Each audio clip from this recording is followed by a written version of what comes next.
What if I told you a creature the size of a car, feared for its strength, returned to a man's funeral, not with rage but with grief?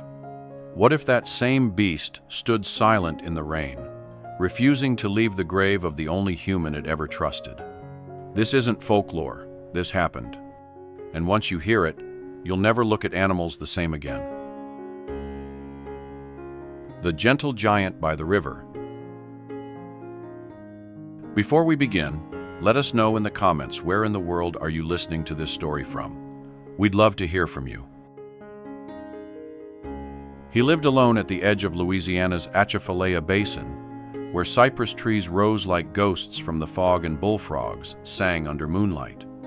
Walter Briggs was no ordinary man. He had once been a respected veterinarian, but now, in retirement, he spent his days nursing injured wild creatures back to life. He had no wife, no children, only the deep rhythms of the swamp hand, the trust of the animals who lived there. Until one rainy season brought him something unexpected, something massive, something wounded, something that would remember him forever. The storm had passed, but the air still hung heavy over Atchafalaya Basin like a breath held too long. The sun struggled through the low-hanging gray clouds, painting the swamp in hues of pewter and green. Spanish moss dripped like wet lace from ancient cypress trees, and the swollen river crept silently over its banks, turning forest into water, land into memory. It was the kind of morning that smelled of earth and old Secretza morning made for silence and reflection. In the middle of that silence, an old man sat alone on the porch of a crooked wooden cabin, the last dwelling before the marsh swallowed the road. Walter Briggs was 74, with a frame still broad despite the toll time had taken. His back curved from decades of bending over wounded animals, and his gait had slowed to a shuffle, softened by mud-caked boots. His face, lined and weathered like an old map, carried the kindness of someone who had known loss and still chose gentleness. His hair had thinned to tufts of silver above thoughtful blue eyes, and his beard had grown wild, framing a mouth that rarely spoke unless necessary. Walter had lived in the cabin for 30 years, ever since retiring early from his work as a veterinarian in Lafayette after his wife passed unexpectedly from a heart aneurysm. Since then, he had chosen a quiet life among the bayous, healing what the world broke and never asking for anything in return. Each morning, he checked the traps not for catching, but for freeing. His hands had set hundreds of injured raccoons free from snare wire, pulled barbed hooks from gator jaws, and mended the wings of owls too dazed to fly. His neighbors, few and far between, called him the keeper of the marsh. Tourists sometimes mistook him for a ghost story, a figure whispered about in boat tours. But to those who knew him, Walter was something else, a bridge between man and the wild. That morning, after the rains had ceased, Walter noticed the river had left behind a mess of tangled reeds, driftwood, and bloated silence. The air buzzed with insects, but something beneath that drone unsettled him, a strange thudding in the earth, almost like a heartbeat. Slinging his old canvas bag across his shoulder and gripping his walking stick, he ventured down a flooded trail flanked by water on both sides. The path was soft and treacherous, his boots sinking slightly with every step. After a quarter mile, he found the source of the sound. There, half submerged in the thick silt of the riverbank, was a creature so out of place it made him stop breathing. A baby hippopotamus. Its body was slick with mud and riddled with deep scratches. One of its hind legs was twisted unnaturally, and its breathing was ragged, bubbles rising weakly from its flared nostrils. Its eyes, nearly closed, flickered open at his approach not with fear, but with resignation. Walter froze, uncertain at first whether he was seeing a mirage. There were no hippos in Louisiana. At least, there weren't supposed to be. The creature had clearly escaped from somewhere, perhaps smuggled in and abandoned when the floodwaters rose. But he didn't waste time speculating. Walter knelt slowly, his knees protesting.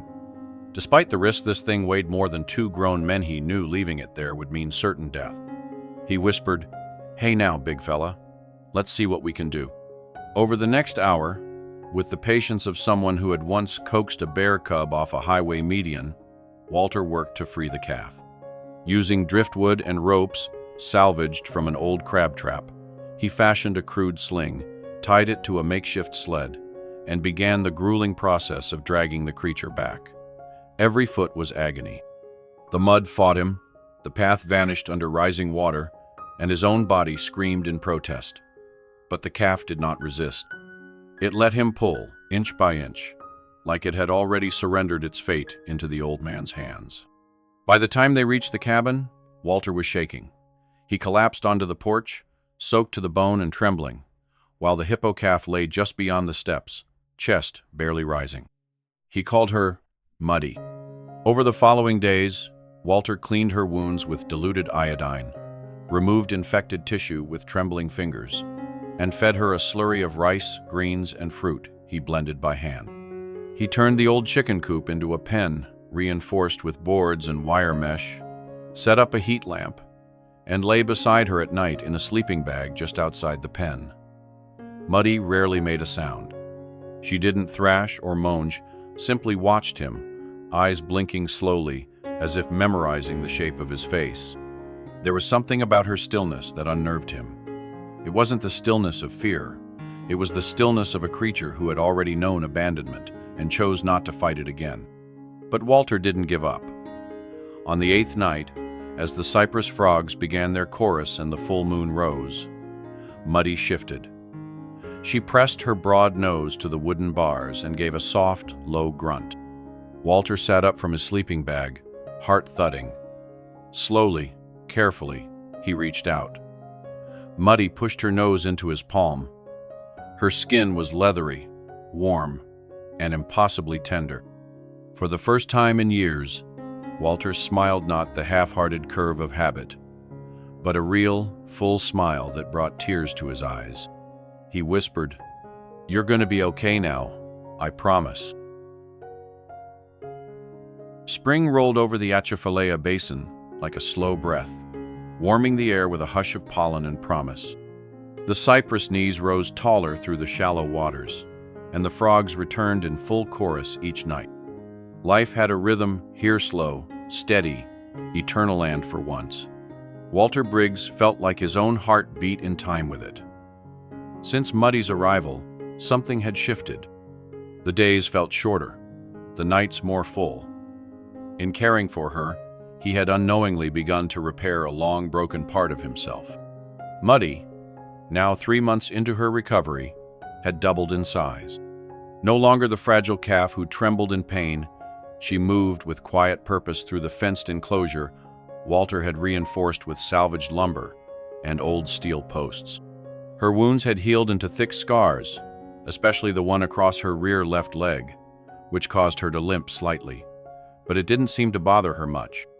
Her skin, once crusted and pale, now shone dark gray and sleek beneath the sunlight filtered through oak leaves. Walter had even begun letting her wallow in a shallow section of the riverbank that he'd dredged out by hand, a makeshift marsh within the marsh. Each morning, she'd grunt softly as he approached, her small ears twitching at the sound of his boots crunching through wet grass. He'd bring her a mixture of chopped greens, bananas, and occasionally watermelon, her favorite. Sometimes he'd talk to her while she ate, recounting stories from his days as a young vet, or quietly humming old gospel tunes from his youth. One afternoon, a truck rumbled up the gravel road that led to Walter's cabin, kicking up dust and frogs in its wake. It was rare for him to have visitors. The woman who stepped out was in her early 40s, tall and broad-shouldered, with dark brown hair tied back in a no-nonsense ponytail. Her name was Rachel Monroe, a wildlife biologist with the Louisiana Department of Fish and Wildlife. She wore khaki pants tucked into waterproof boots and had a clipboard in hand as she approached the porch. Walter knew Rachel by reputation sharp, direct, and fiercely committed to animal welfare. He hadn't seen her in person for almost 10 years, back when she was a rookie ranger who came to him for help treating a pelican with a broken wing. Now she was a senior field supervisor, known for being the kind of person who could both wrestle a gator and testify before Congress on the same day. "I heard you've got a hippo," she said, not bothering with pleasantries. Her green eyes narrowed, scanning the yard. Walter didn't deny it. "She's not just a hippo," he said, standing slowly. "She's muddy." Rachel exhaled. "Walter, this is serious. Hippos aren't native. If word gets out, no one else is going to find her. And if they do, I'll make sure they see what I see." Rachel didn't argue right away. She walked to the pen, where Muddy stood watching quietly. The moment their eyes met, something softened in Rachel's expression. "She's calm. She's more than calm. She's choosing to trust me." That night, Rachel stayed for dinner catfish and cornbread by lantern light. She listened as Walter told Muddy's story, every step from the flooded riverbank to now. Rachel nodded often, scribbled occasionally, but mostly she just watched the old man with a quiet admiration she didn't bother to hide. In the weeks that followed, Rachel returned often, sometimes bringing fruits or veterinary supplies. She helped reinforce the enclosure, documented Muddy's diet and growth, and even installed a remote wildlife camera to make sure no one was lurking too close. She never asked Walter to surrender the animal. In her reports, she filed Muddy as an unconfirmed sighting of unknown origin. And that was the end of it. But Walter knew the inevitable would come. One morning, after a heavy summer rain, he walked out to Muddy's enclosure and found her standing at the far end, gazing toward the open marsh. Something had changed in her posture.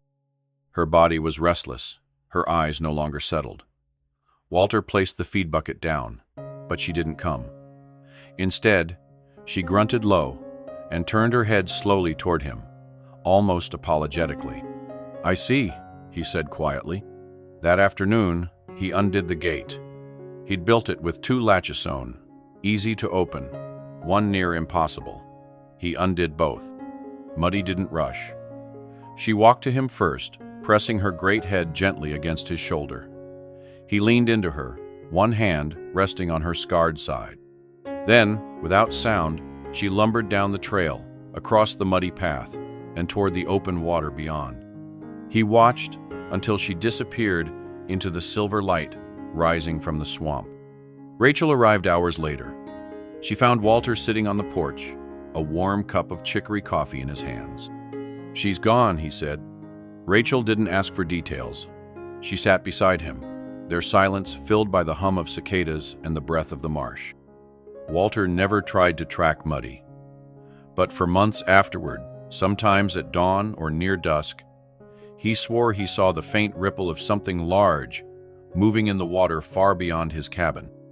And when he did, he always smiled not with sadness, but with a quiet, enduring peace. The seasons passed over Atchafalaya Basin, like gentle tides, each one leaving behind subtle changes on the land and on the man who called it home. Walter Briggs aged quietly beneath the wide Louisiana sky, his body growing slower, his hands more fragile, but his heart still steady in its devotion to the marsh and all its wild, wordless inhabitants. He no longer patrolled the woods as he once had. His steps were fewer now, his days measured by the rising of mist and the return of birdsong, yet he never stopped watching the river. Years had passed since Muddy disappeared into the marsh. Walter never saw her again with certainty, but he often dreamt of her massive form slipping silently through the cypress trees, of her low, familiar grunts echoing across the water. Sometimes, when the wind moved just right, he'd hear something distant and smile. He kept a weathered notebook on his nightstand, filled with entries about her every memory, every observation, every sketch he could remember. To him, she was not a lost animal, but a living spirit of the land, and he believed, without doubt, that she remembered him too. By the time Walter turned 79, the signs of decline became undeniable. He coughed more often, forgot things here and there. Rachel Monroe still visited once a month, bringing groceries and fresh batteries for the old radio, but she could see it in his eyes, the quiet surrender of a man who had lived fully and was now preparing to leave gently. She never said it aloud, but she started staying longer each time, sometimes sitting with him through dusk, just to make sure he didn't fall asleep too deep. One cold October evening, a storm rolled in from the south, pushing dark clouds over the basin. The wind howled through the trees, and rain began to pelt the cabin roof in thick sheets. Walter sat at his desk, oil lamp flickering, his pen hovering over an unfinished line in the journal. His hand trembled. His chest ached more than usual. He pressed a palm to his ribs, blinked slowly, and whispered, "Not yet." But the pain didn't wait. It grew sharper, climbing like a vine into his shoulder and jaw. He reached for the phone, but it wasn't there. He had left it on the kitchen counter earlier that day. The rain drowned out every sound as Walter leaned forward in his chair, trying to call for help, but the words wouldn't form. His breath came shallow, rattling. And then, as the lightning flared outside and the wind shook the window pane, Walter Briggs let his head rest gently on the desk beside the open page, and with the river still whispering outside, he passed away quietly. The next morning, the sun returned in broken streaks of light. Mist curled over the water. A young woman in her late 20s named Megan Briggs arrived in her dusty Subaru, the tires crunching gravel as she stepped out holding a basket of groceries. Megan was Walter's great-niece tall, red-haired, and freckled like her grandfather had been. She worked as a librarian in Lafayette, full of quiet curiosity and a love for old things. She had always admired her granduncle, though she saw him only a few times a year. When she opened the cabin door, the silence struck her first. No humming from the porch, no kettle whistling, just the steady creak of the wind pushing through the shutters. She called out softly, "Uncle Walt?" No answer. She found him at his desk, face resting on his open journal, pen still in hand. There was no fear on his face, only a kind of peace, like someone who had finished telling a very long story. Rachel Monroe was the first person Megan called. Within 2 hours, others began to arrive, neighbors, friends from the wildlife center, old acquaintances who had once brought wounded creatures to Walter's porch with desperate eyes. The news spread quickly through the small communities strung along the basin. Even people who had never met him felt the loss, as if the marsh itself had gone quiet. Following Walter's wishes, there was no church funeral. Instead, Rachel and Megan organized a small gathering at the river's edge, just a few feet from where Walter had first found Muddy all those years ago. A simple pine casket was built by hand by Tom Redding, a soft-spoken carpenter with weathered skin and strong arms. Tom had once brought a deer fawn to Walter when his children found it bleeding after a car accident. Now he crafted the coffin with care, not sanding the wood too smooth, leaving the grain raw like the man it would hold. The morning of the service, the sky was gray and gentle. Dozens of people stood under moss-covered oaks with hats pressed to their chests. Rachel spoke first, her voice clear, despite the tremble. She told of Walter's work, his quiet defiance of bureaucracy, his love for animals most people feared. Megan followed, reading a passage from his journal he had written about Muddy. "There are creatures the world calls dangerous, but I have seen gentleness in places no man expects. If I leave this life with anything, let it be that I trusted love where others saw teeth." As the wind picked up and leaves scattered across the ground, Megan placed the journal beside his hands in the coffin. Rachel nodded toward the water. "We'll bury him under the big cypress," she said, "where he always said the light hits first in the morning." And so they did. The light was fading softly over the Atchafalaya, draping the cypress trees in gold as the last of Walter Briggs' mourners gathered by the river's edge. A breeze stirred the Spanish moss above their heads and carried the scent of damp earth and wild lilies. The simple wooden coffin, built from pine and sanded with care, rested on 2 sawhorses surrounded by freshly cut flowers, feathers, river stones, and handwritten notes. It was a quiet, reverent farewell, just as Walter would have wanted, close to the marsh, close to the creatures he loved, and without any fuss. Megan Briggs stood a few steps away, her hands clasped tightly together. The 28-year-old librarian was still and pale, her auburn hair pulled into a loose braid that had begun to fray in the humidity. Her hazel eyes, so like her grandfather's, were red-rimmed from crying, but she held herself upright, grounded by memory and the weight of this moment. She had brought the old leather-bound notebook with her and placed it gently beneath her grandfather's folded hands. Walter's stories, his drawings of birds, his notes on turtles, his long entries about a young hippo named Muddy would be buried with him. She couldn't bring herself to keep them. They belonged to the swamp, just like he did.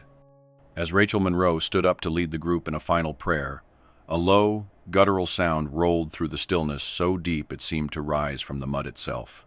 Heads turned toward the source, startled. The wind dropped, the leaves stopped rustling. Then they saw it. A massive shape was emerging from the tree line across the river bend, half-shadowed in the twilight. It moved slowly, deliberately, the water parting around it like it had no weight at all. Some gasped. Others instinctively stepped back. The size of the creature, the bulk of it, the almost prehistoric silhouette, was a fully grown hippopotamus. It paused at the edge of the clearing.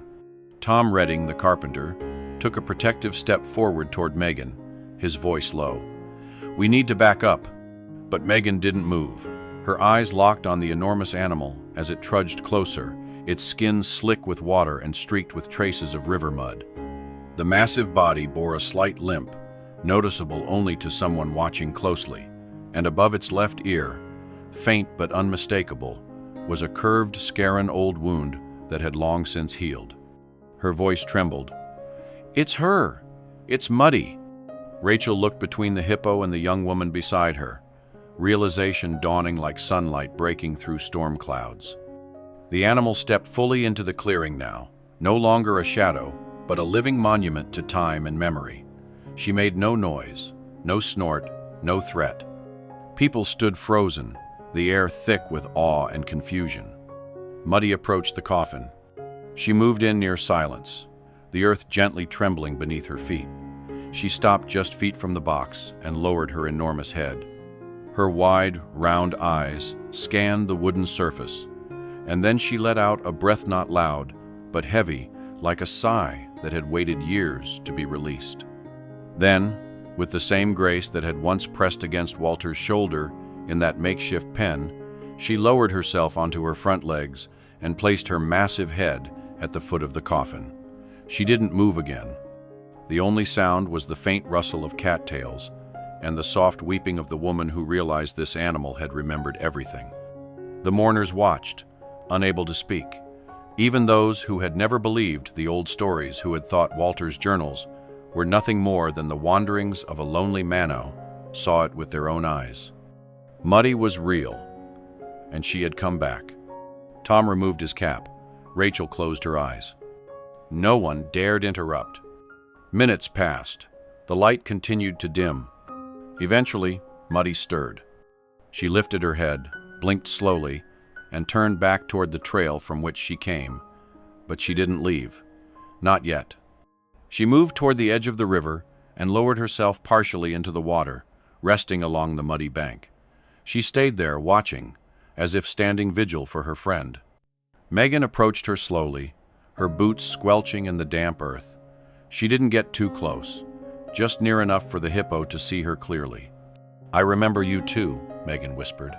The hippo blinked once, and for the briefest of moments, Megan felt something indescribable pass between them. It wasn't magic, it wasn't human understanding. It was something older, deeper. A shared grief, a shared love. The service ended in silence. There were no more words to say. Rain had begun to fall in soft, steady sheets by the time most of the mourners had quietly departed the riverside. Only a few remained beneath the swaying, moss-laced oaks. Rachel Monroe, Megan Briggs, and Tom Redding moved to speak, too humbled to leave. Muddy stood motionless by the edge of Walter's grave, her colossal frame like a living monument among the drizzling trees. Water rolled off her back in rivulets, pooling around her feet, but she didn't flinch. Her eyes stayed fixed on the mound of fresh soil, the wooden cross Rachel had driven into the earth, and the name engraved on a weathered piece of driftwood, Walter Briggs, a friend to all creatures. No one dared disturb her vigil. Hours passed. The sun slipped behind the veil of storm clouds, and the air turned cool, carrying the earthy perfume of soaked pine and river mud. The hippo didn't move. She stood as still as the gravestone itself, her breathing low and even. Megan sat nearby on a patch of dry grass, her arms wrapped around her knees, watching in awe. She had known animals to grieve, but never like this. Never with such resolve, never with such grace. When darkness fully fell, and only the pale shimmer of lightning lit the horizon, Muddy let out a deep, low sound, a half-moan, half-groan that vibrated the ground beneath them. It wasn't rage. It wasn't pain. It was something older, a farewell. And then, slowly, deliberately, she turned from the grave, her large feet squelching in the wet soil. She walked back toward the river, each step echoing with the weight of memory. At the water's edge, she paused once more. Her massive head turned slightly, and for a moment, Megan thought she would come back. But Muddy simply stepped into the river and vanished beneath the reeds. In the weeks that followed, life in the basin slowly resumed.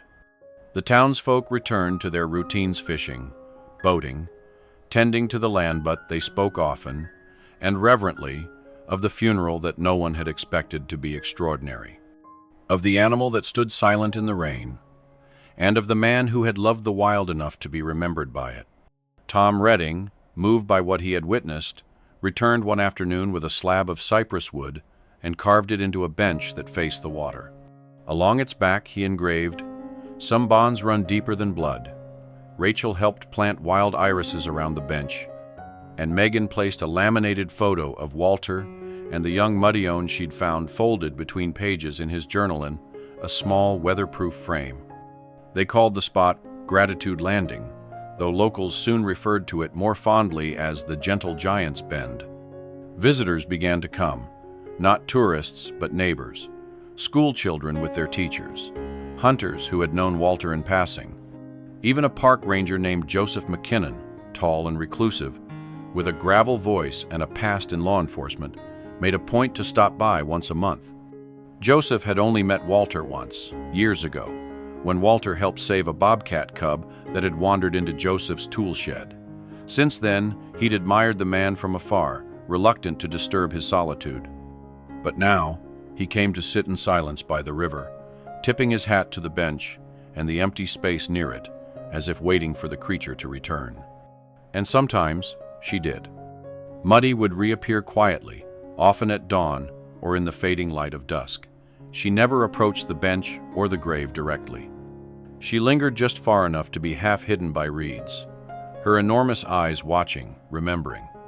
Rachel captured a photo once from a respectful distance.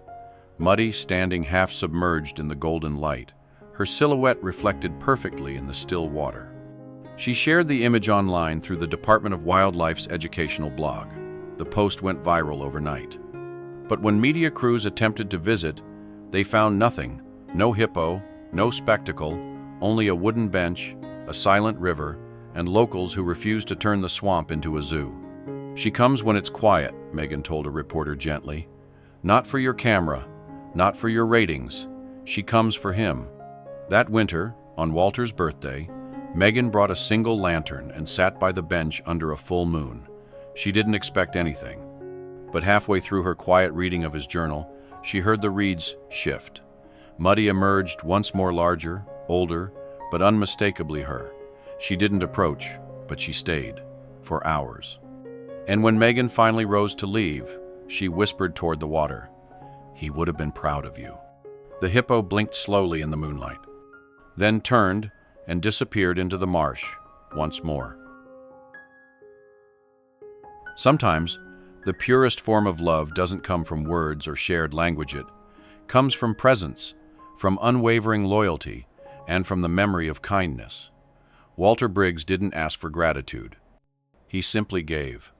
And Muddy, in her silence, returned a message deeper than any eulogy, that every life touched by compassion remembers its source.